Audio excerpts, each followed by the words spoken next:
All right. So I just wanted to apologize in advance for my froggy voice. My 15-month-old son brought home an illness from daycare, but hopefully you'll be able to hear me and understand me. So, as Doug said, I'm Bill Tomlinson, and I'm very honored to have been invited to participate in this workshop. As we've been talking about so far, understanding sustainability and the role that IT can play in it is very important to our collective future. And the term sustainability is a little tricky to define. Yesterday, I was able to listen in a bit because Erwin set it up so that people could listen to a radio and audio transcript, which was great. So I think there was some discussion of what exactly sustainability is, and I'll allow that we'll all agree on what sustainability is enough in order to be able to move ahead with the discussion rather than getting bogged down in that. Nevertheless, I did want to say that I resonated with Steve Phillips' focus on non-human species as part of sustainability and even a high quality of life for non-human species. So for the definition of sustainability, I'd be interested in adding a piece that said a species extinction rate, for example, no greater than the average across a geologic timescale.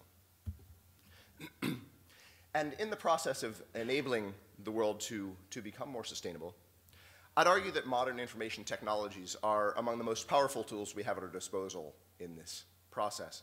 And I was originally planning to use this slide to represent information technology, but then on the shuttle bus ride to LAX on the way here, I realized that IT doesn't actually look like that. IT looks like that.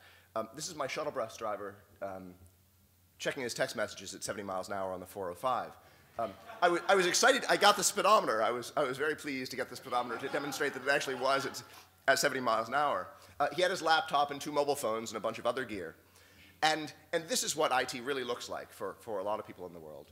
And I think this distinction is really important because we need to work with the world as it is, not just as we'd like it to be. And that's certainly a problem that I've had in a lot of my projects in the past, where in some of the project, assumed that people would behave in a certain fashion, that they would be excited to do a certain something.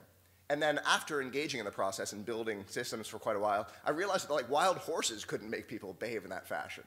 And so understanding how the world actually is, I think, is a very important process in these kinds of undertakings. So just to frame where I'm coming from, I wanted to tell you about a few of the projects that we've been working on in my group over the last 6 or 7 years. The first project we undertook in this area in 2005 was a collaboration with a restoration ecology professor at UCI who has spent the last 20 years of her life studying how to turn 40 acres of Costa Rican rainforest that had been over-farmed back into rainforest. And our goal was to build a 3 to 5 minute museum exhibit that would help 8 to 12-year-old children learn about that process. The next project after that was called Green Scanner. It was a mobile device application designed to help people retrieve environmental impact reports about various consumer products at the point of purchase. So going into the food store and being able to scan 2 different cans of corn and figure out which one was more environmentally sound. A third project after that was called Trackulus, which was a system to help people track various aspects of their lives and hopefully live more sustainably as a result. And one of our recent projects in sustainable software engineering was trying to understand the relative environmental impacts, the relative energy use of different software systems. So effectively running equivalence classes of software, all of the browsers or a whole bunch of word processors, and seeing which ones use the most energy with the goal of being able to help people choose software packages that used less power. We've had various other projects as well, a carbon footprint calculator that used a recommender system to help improve its default values, a website to support community sharing around UCI, and a number of other projects as well. But through the process of working on these projects, I've come to believe that the root causes of most of the pressing environmental issues that we're faced with arise not just from individual choices, but rather from core principles of industrialized society. And in this regard, I was excited to hear Eve talk about focus on root causes, because I agree with her, and that's what I'll be talking about for a big chunk of the rest of the talk. So essentially, the core problem as I see it is that there are unsustainable norms, that certain cultural norms in industrialized society and in particular, our emphasis on growth and consumption, lie at the heart of the issues that we're faced with. And while growth is it's a common objective for both individuals and organizations in industrialized nations, unlimited growth with finite resources is inherently unsustainable. And given the limited global supply of fossil fuels and the current lack of a viable alternative power source, the high level of consumption in many places around the world, and especially in the US, is unsustainable as well. Now, growth and consumption are norms that many of us, myself included, take for granted in our everyday lives. They surround us and they form the context in which we live. And so, for example, with regard to consumption, I'd be willing to bet that everyone in this room has dollars in their wallet right now. Buying stuff is an integral part of our lives. And with regard to growth, I imagine all of us have interest-bearing accounts of one kind or another. And if suddenly we weren't to have some rate of return, we would find that to be problematic. And these issues aren't isolated to the industrialized world. There are people in the non-industrialized world, many people who are aspiring to be like us, at least with regard to our standard of living. And these are reasonable aspirations, but ultimately these aspirations are unsustainable as well. So effectively, the move to enable global development in the way in which it's currently being implemented, effectively making not yet industrialized countries more like industrialized countries, while it's important from a human quality of life perspective, it's unlikely to make the environmental problems better, and in fact, quite the contrary. So effectively, I see that we'll be undergoing a number of transitions in the next number of years. Making global civilization sustainable will require profound transformations at both personal, institutional, and infrastructural levels. And we're going to need to live differently, and we're going to need new institutions and new infrastructures to help support these new lives. And I feel like IT is going to play a central role in this process.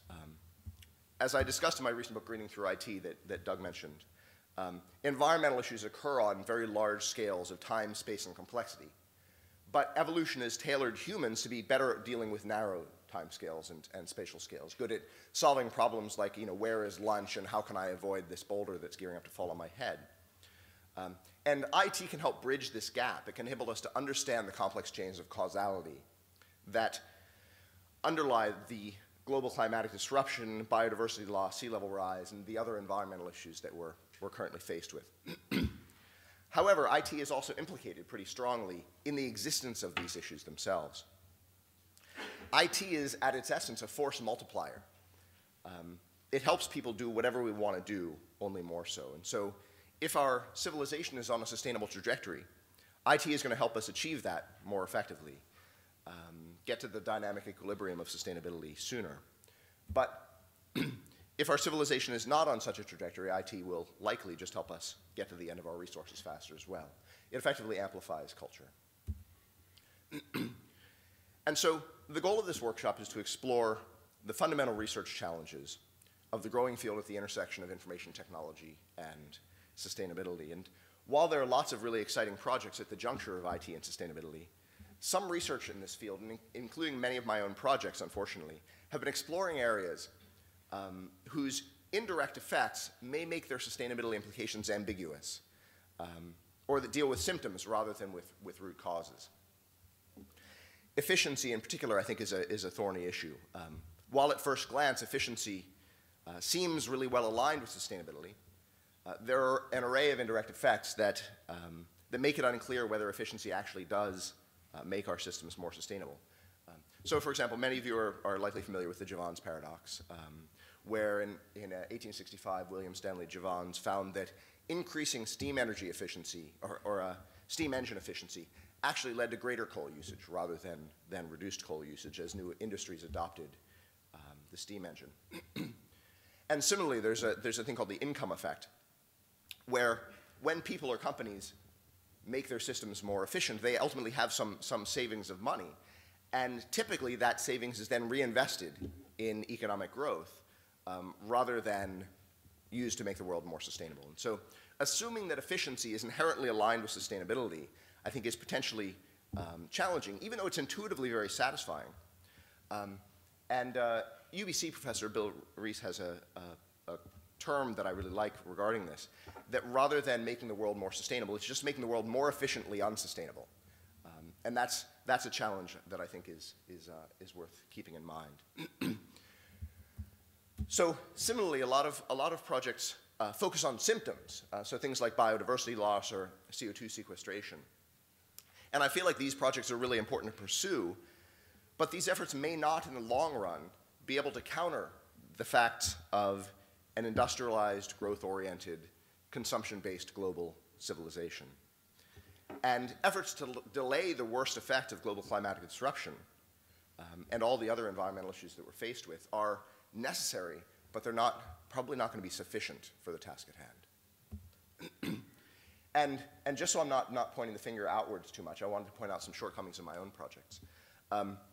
Both of the topics I brought up are directly relevant to projects that I mentioned earlier. So sustainable software engineering, the project comparing the environmental footprints of different web browsers and other software packages, was an efficiency project. But ultimately, if efficiency is ambiguous with regard to sustainability, it's not clear that getting more people to use more efficient browsers actually makes the world more sustainable.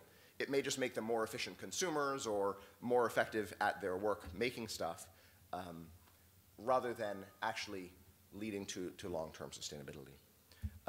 Similarly, our EcoRaft project was focusing on a problem that I think is very important, the idea of restoration ecology. But ultimately, that only applies if we get to a place where the damage is reduced to a point where we can start to address it.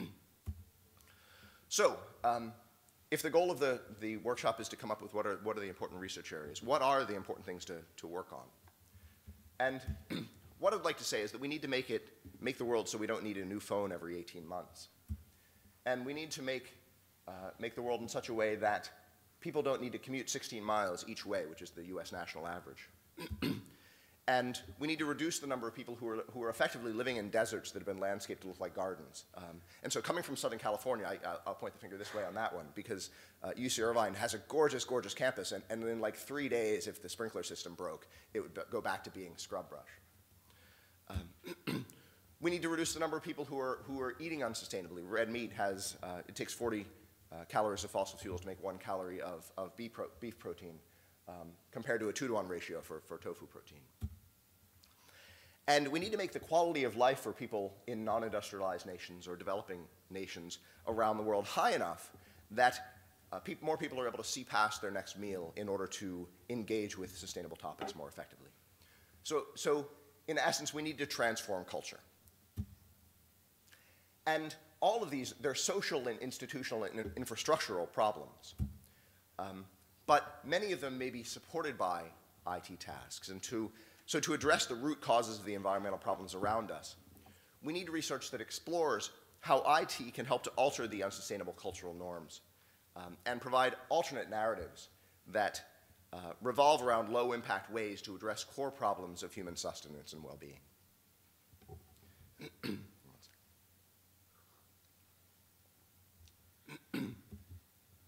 So, a core question in this process is how do we do that? It's a thorny one. To take a personal approach, I'm more engaged with sustainability than most of the people that I meet every day. Probably not more engaged with sustainability than most of the people in this room, but then the average person on the street, I'm more engaged. But so far, despite a great deal of effort over the last 6 years, I have not been able to live anything like sustainably in a broad sense. To do so, I need to convince my wife that we are not going to have the safest lifestyle for our child. And I need to convince my department head that I don't need to come to events like this in order to be a good academic. And I need to convince my parents that I don't need to visit them on the holidays. And these are all hard sells to my wife and my department head and my parents. And these become especially hard because there are all sorts of forces that are pushing the other way. There are all sorts of news articles telling my wife about the horrible, horrible things that happen to kids around the world and that we need to protect our son from. And there are all sorts of administrators telling my department head about how high-profile faculty are very important for college rankings. And there are all sorts of advertisers telling my parents that if I don't go visit them, I don't love them, or at least send them a Hallmark card. so my grandfather, who was from Boston, used to poke fun at his own accent, and I'll do a bad Boston accent now, and say, "You can't get there from here." And this is a key challenge, that shy of full-on revolution, which is not what I think any of us in the room necessarily are putting forward, we need to have some way of getting from here to there. So to some extent, we need to work within the existing social structures that we're surrounded by.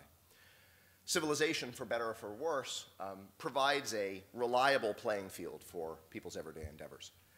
I say reliable rather than level, because sometimes people say it's a level playing field, but I don't know that I necessarily agree with that. But at least for most people, the playing field is going to look the same tomorrow as it looked today. And that at least lets you make plans for tomorrow. And I think that's an important thing for humans to have that ability. And some people have talked about clean slates, and I think in some ways we may be able to take a clean slate approach to it. But I think with most of these issues, we need to figure out how to get from here to there. But ultimately, I think we need to get back to root causes and look for ways that people can derive happiness and satisfaction from their lives with zero or low impact. We need to create ways of living that are better than the ones that we have now, more enjoyable as well as more sustainable. Because if we don't, most people aren't going to go for it, ultimately. You can't just say, oh, we're all going to do this enormous self-sacrifice. We need to come up with better ways of living. Otherwise, I'm not convinced that it's going to work. So in that regard, I'd like to talk about basic human needs. And this is a list from a Chilean economist and environmentalist, Manfred Max Neef. And what he talks about is that humans need subsistence, protection, affection, understanding, participation, idleness, creation, identity, and freedom. So this is a list of 9 items, and you can go online and find your favorite list of basic human needs, of which there are a number. And I think we can look at various things that are happening on the internet and around the world that are addressing various items on the list, everything from Wikipedia, which helps with understanding, to Ushahidi, which is helping with protection in some regards, to green dating sites that are providing for affection. Each of these is addressed by some things that are already happening in the world. And I think we need to use these basic human needs as a way of pursuing what kinds of projects are important in the world, figuring out where we can go from here and how we can most effectively address these issues. And so I'd like to describe a sample project. And this is one that it's pretty poorly baked. It's only maybe not even half baked. That I've been thinking about over the past few days as a way of trying to present these set of ideas. And I've been calling it Craig's WikiHow and YTunes. And you can get a sense for its what it might be from some bits of that. It's basically Craigslist meets WikiHow meets HowTunes meets the story of stuff, and I'll describe what each one of those is. Craigslist, most of you probably know, it's a system where people can share, can exchange goods and services in a local fashion with other people near you. WikiHow is the site that lets people collaboratively edit instructions for doing all sorts of random stuff. HowTunes is a project by one of my colleagues from grad school, Saul Griffith, and his band of people who have made a series of cartoons that are designed to help kids learn about how to do various different cool stuff.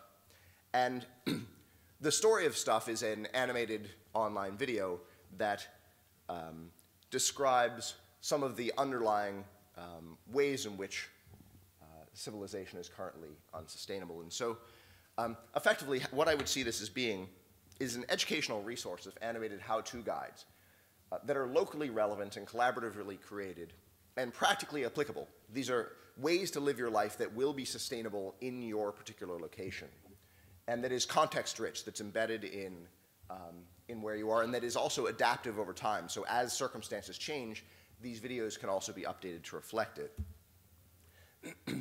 And this would provide for several basic needs. It would provide for understanding for the people who are using the system, learning how to live in their world more sustainably. It would provide for creation, the people who are making these systems. And it would provide for participation from both of those, feeling like they're part of a community. And this is just one simple project that I was sort of thinking about off the cuff, but you can imagine trying to think by combining various different basic human needs, going back to this list, looking for projects that address one or more of these items as a way of making people's lives, giving people a pathway to live effective, sustainable, and enjoyable lives.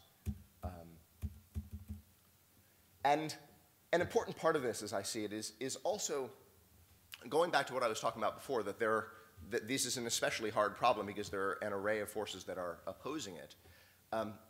To go along with the effort to provide for human basic needs, we also need to reduce the manufacturing of desire, the desire for things that are beyond these basic needs. So, for example, here's a Corona ad, which I found online, but I saw one on the 405 as I was on the shuttle bus that looked very similar to it.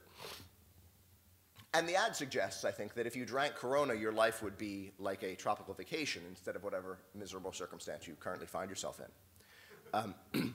Similarly, an ad for jeans is designed typically to make you feel like if only you wore Guess jeans, people might think you were really cool, and that would be great. And ultimately, we need to make our happiness not dependent on the satisfaction of desires that have been manufactured by marketing efforts. And to help make this point, I'd like to draw your attention to this yak. I was sort of excited about the prospect of being able to say, I'd like to draw your attention to this yak in a public talk. So when I was a grad student at MIT, there was a term called yak shaving. How many people have ever heard of the term yak shaving? Nobody. Okay, fantastic. Well, that's good. Then you're learning something. If nothing else in this talk, you'll learn a new term. Apparently, it's derived from the Ren and Stimpy cartoon. And the term derives a phenomenon where you set out to do something apparently simple, and before long you find yourself 8 levels deep in some potentially recursive process trying to achieve this initial task, but you find yourself doing something that's completely different from that task. And so to provide an example, like I often find myself in the situation where I'd like to check my email. And in order to check my email, I need to get online. And in order to get online, I need to ask the guys in the back what the password is. But I can't find them, and so I need to track them down. Before long, I'm shaving a yak in order to try to find, just to check my email. So one of my fellow grad students at MIT, a guy named Lenny Foner, who'd been there for about 15 years because he didn't really want to go do anything else, he really liked it there, would notice when people were shaving yaks in their professional lives. And he'd say, well, what are you really trying to do? And while on the one hand that would sometimes be annoying, it was often really helpful because ultimately you'd say, well, I'm trying to check my email. It's like, well, why are you shaving the yak? Why don't you just there's another way to do it, working around the problem. So effectively, what I'd like to say is that we need to make it so that people don't need to shave yaks for happiness. I think getting Guess jeans or buying Corona beer is effectively equivalent to shaving yaks for happiness. It's several levels of indirection from what we actually want, and therefore is not necessarily as satisfying. We need to help people get right to the source of their basic human needs. We need to help people find love and food and safety and community, not necessarily Corona beer and Guess jeans. And if in the process of living their lives, people find themselves having an excess of resources after they find happiness, there are good uses that those excesses can be put to. Just sticking it in the bank won't work, unfortunately. At least not if the rest of society isn't operating sustainably. Because ultimately, all the bank is going to do is turn around and loan it to somebody else. And that person who they're loaning it to, or that organization they're loaning it to, is going to use it for business as usual, more than likely. And so savings accounts are only as sustainable as the rest of society. So we need to think about what to do with any excess resources we might have. And I'd like to offer three possible pieces of this. First, we could have sustainable micro-lending systems. So there's a system called Kiva that my sister gave me a $25 gift certificate to back in the day that lets me loan out money to various different efforts that people are seeking to pursue. They have a section on sustainability. Unfortunately, there are currently 0 projects in the sustainability section. But I can imagine that if we had a whole lot of donors, we might find people who were interested in sustainability projects. We could also potentially engage in a reciprocal arrangement with other members of our community. An anthropological term for this is social refrigeration. Since I have just a couple of minutes, I wanted to tell you about this one. that imagine if you have a community where each of several families living in a town has a pig, but they don't have a refrigerator. And so one family would like to have some pig for dinner, and so they kill the pig, but there's too much pig for them to eat before it all goes bad.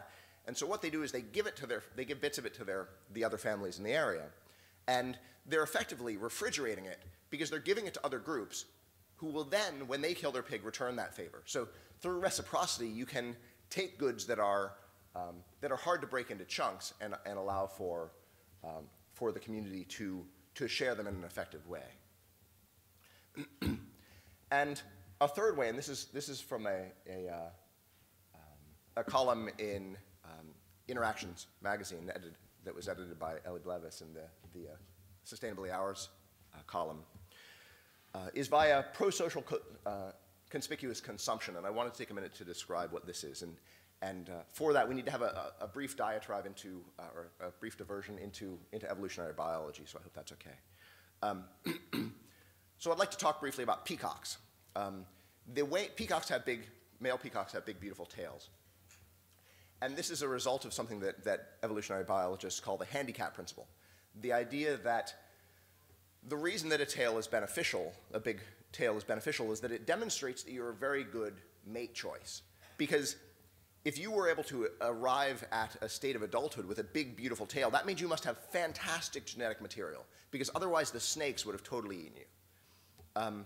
And so what happens is that there becomes, it's the handicap principle, the idea that this tail serves as a handicap, and if you're able to survive with the handicap, then it demonstrates that you have really good genes, and then when you have children, the females who don't necessarily have the big bright tail among peacocks, they will be able to survive really well and have lots of kids because they don't have this big burden. And the males, it's called the sexy son hypothesis, the idea that then other females in the community will think your son is great because he has this big, bright, beautiful tail. And that then, the runaway evolution then happens, runaway selection happens, to the point at which the snakes are eating the peacocks with the big tails fast enough to counter the effect of the female preference. And so in this column, I offered that a BMW was very similar to a peacock's tail, in that it signified that the owner had enough resources not to have to just provide for his basic core needs, his or her core basic needs, but instead had enough resources to have an abundance and to demonstrate that abundance publicly. And that it demonstrates that not only are they a good mate choice, but they're also a good social partner in all sorts of regards. And a good venue for a conspicuous assumption, a good medium for it, has several characteristics. It needs to be unfakeable. So a peacock can't go and fake a big, beautiful tail. And similarly, it's easier to just go buy a BMW than to make your own, to fake a BMW. You can't just cut out a little logo and put it on the front of your Honda and say, oh, I have a BMW, because people will know you don't. It also needs to be an accurate store of value. The brightness of the peacock's tail will let you know how, you can tell how bright and beautiful it is. And similarly, you can go look up online and be like, oh, this is a $40,000 BMW.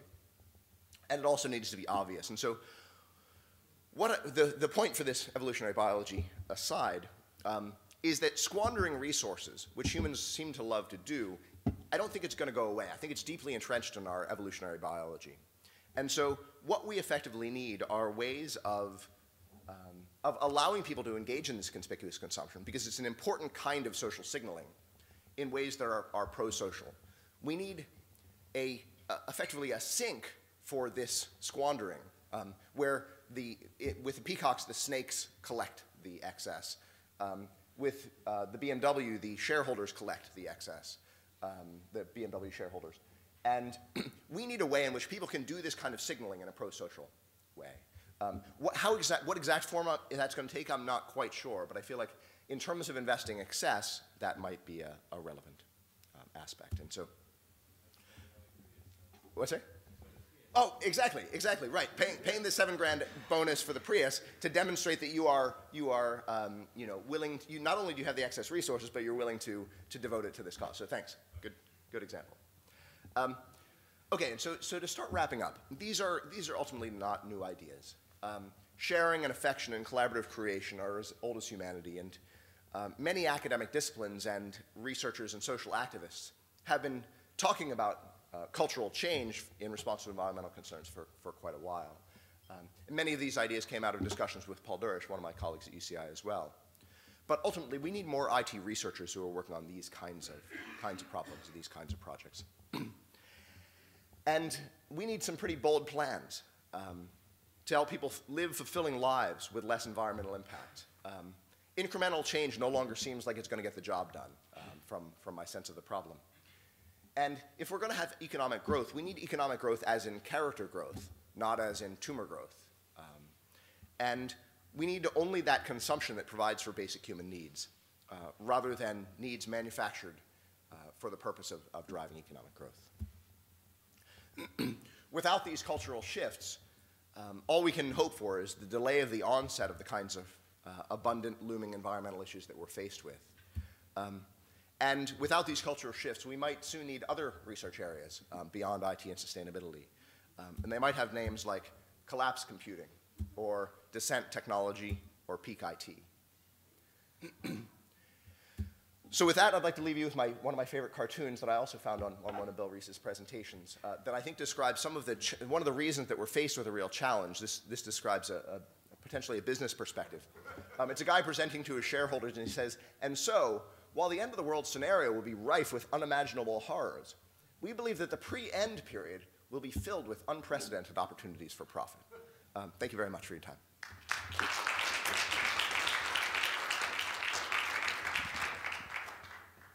And I don't know if we have time for questions. We have 3 minutes for questions. All right, 3 minutes for questions. I'll hang on up here.